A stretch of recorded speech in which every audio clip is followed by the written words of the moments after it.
Welcome to the second video of this module associated with communication.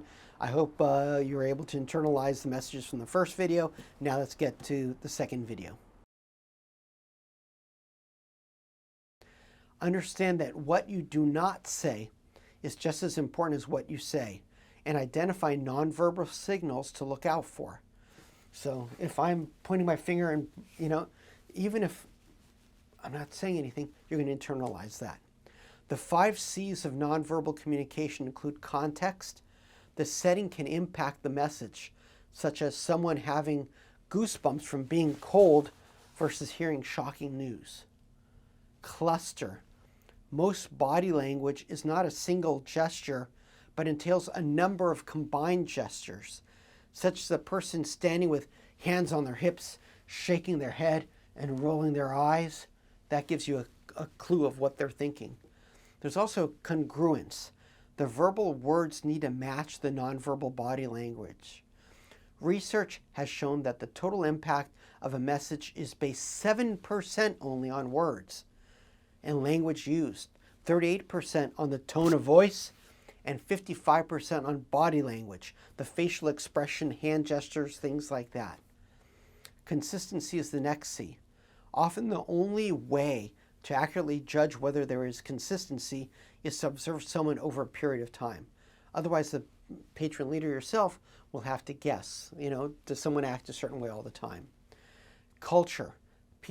Is the next C. People from different parts of the world and even from the same country act differently and might hold their body in different positions. They might not make eye contact, etc. They're just, that's how they're raised maybe. Why is nonverbal communication important? Besides that 55% stat, is people say more without saying anything. Some other key communication ideas include repetition. The message is repeated several different ways, both orally and nonverbally as an example. There's also contradiction. The oral message should not contradict body language. If I'm saying yes, that's confusing, isn't it? Because I'm shaking my head the other way. Substitution. The eyes might give away much more information than a voice and can substitute for a possible verbal message. Complementing. Nonverbal cues can complement the verbal message and reinforce what you said. If I'm saying yes, you're getting it from 2 different ways now. Assenting. Nonverbal actions can highlight a message, such as someone pounding their hands into their fists to show rage and they're upset. And so now I have the tone, I have the nonverbal action. Now there's a concern with posture as well. The more someone opens their body to the listener or speaker, the better the chance they have a positive attitude and they're using an open posture. A closed posture involves a body being turned away from the speaker or listener. Standing with your chin out, head high, and hands behind your back, showing you are not a threat, is a sign of confidence. In contrast, standing toe-to-toe is a sign of confrontation. Defiance is shown when someone stands with their hands on their hips and legs slightly apart. Significant feet movement might highlight someone is telling a lie or is very nervous. The more you use mirroring of patrons, the stronger the connection will be. So leaning forward plus tipping your head forward to get closer to another person shows interest in what they are saying. Yeah, However, leaning too early in a conversation can make people feel uncomfortable. So it's a fine line there. Leaning away from a closed body position, my arms crossed, shows disinterest, while leaning back with an open posture might show contemplation or a sense of superiority. Leaning forward with a closed body might show hostility.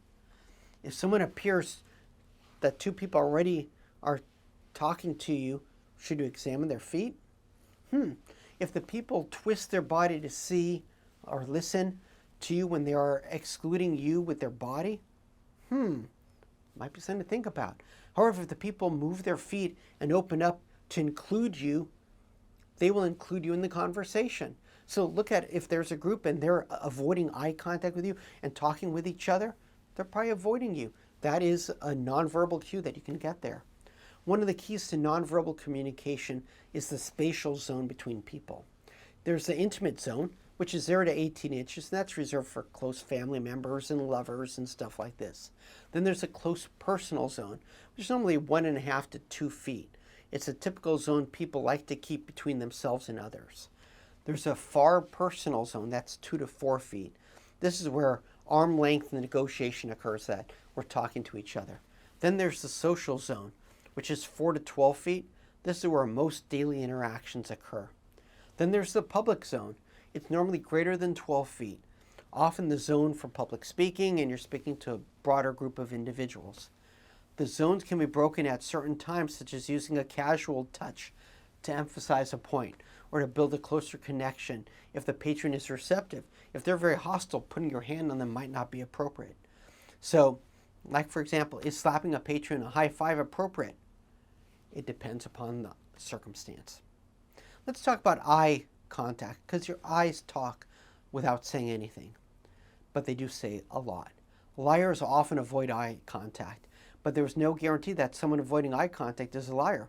Some individuals who might be shy and introvert, maybe on the autism spectrum, or other disabled patrons, might have a harder time maintaining eye contact. That doesn't mean they're bad. It just means that that clue might not work.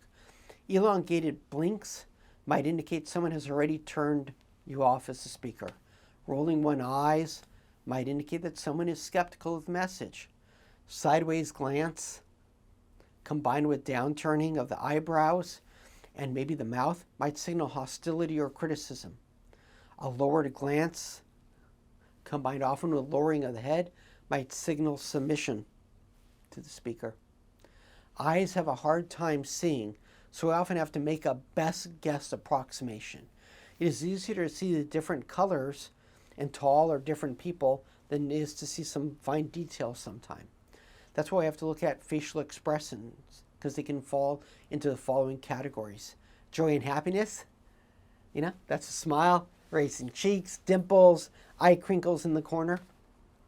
Sadness, that could be grief. It could be seen through forehead wrinkles. I'm getting older, so I have them anyway. Maybe a downturned corner of the mouth. That might highlight sadness.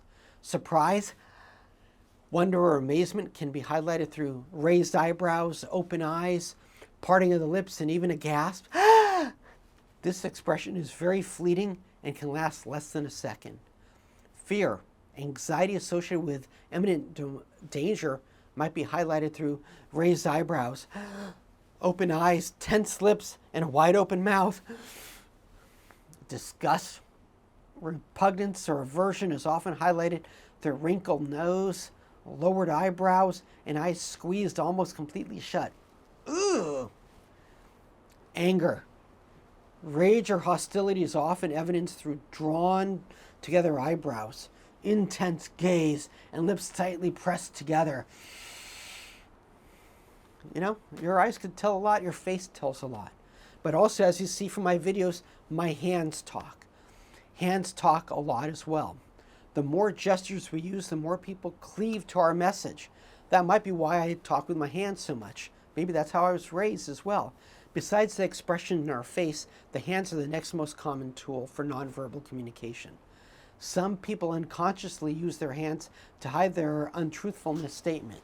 These individuals might cover their mouth or itch their nose when they're talking. They feel uncomfortable. That might be a sign they're lying, but it's not 100% guarantee.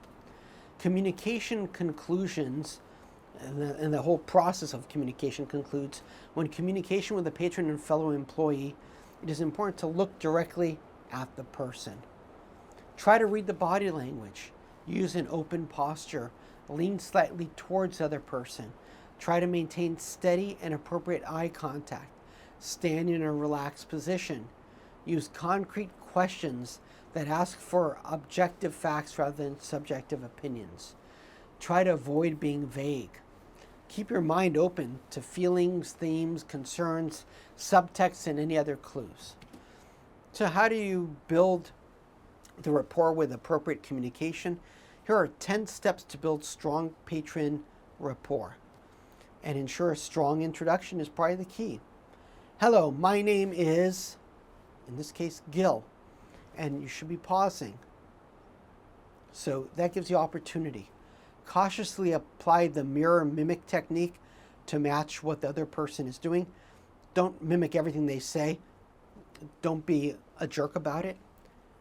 Treat everyone with respect. Do not rush building rapport, as it takes time. If someone has seen you there for a while, maybe they're going to have greater rapport. Get the other person talking by asking open-ended questions. Share something personal about yourself that can help show you're similar to them. Oh, I'm a fan too. If appropriate, use touch, such as a touch on the shoulder or a strong handshake, but it should appear casual and unpremeditated. Nod attentively to show that you are listening. Try to be as flexible as possible in your actions while still following the rules. Yes, I'm supposed to kick you out, but you know what? I'm not going to kick you out. I'm going to give you this warning. Keep moving, as you do not want to get bogged down in a conversation. Some people like to talk and they might talk your ear off, but you say, I have a job to do. Can we cover this later?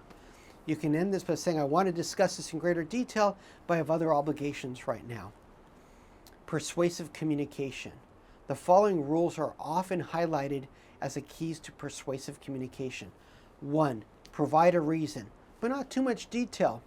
In one study where someone asked politely to cut in line, 93% said yes. When the person said they needed to make a copy, all those in line were also trying to wait a copy, while only 24% said yes, the person just asked to cut in line.